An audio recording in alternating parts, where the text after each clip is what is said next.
إسرائيل ما ضربتش قطر، دي فضحت قطر. عارف يعني إيه دولة من أغنى دول العالم وكمان فيها قاعدة أمريكية والرادار اللي فيها ما يلقطش اللي حصل ده؟ العدو الإسرائيلي استخدم أسلحة لم يكشفها هذا الرادار.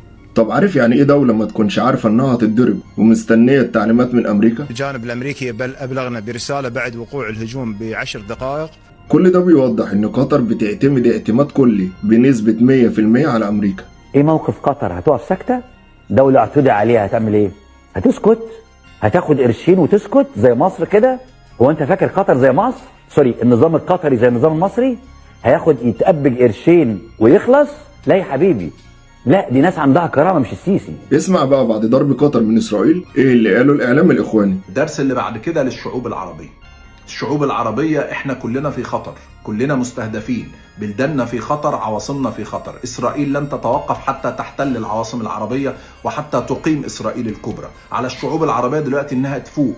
سياسة ملناش دعوة ما بقاش فيه ملناش دعوة. احنا أكلنا كلنا يوم أكل الثور الفلسطيني. بس اللي عايز أقوله في نهاية الفيديو إن كل الدول العربية لازم تحط إيديها في إيدين بعض، لأن إسرائيل دلوقتي ما بقتش بتهدد، دي بقت بتضرب على العلن. في خلال 24 ساعة ضربت غزة ولبنان وسوريا وتونس وقطر وضم كمان معاهم اليمن، وكل اللي بيحصل ده بتعليمات من أمريكا وترامب.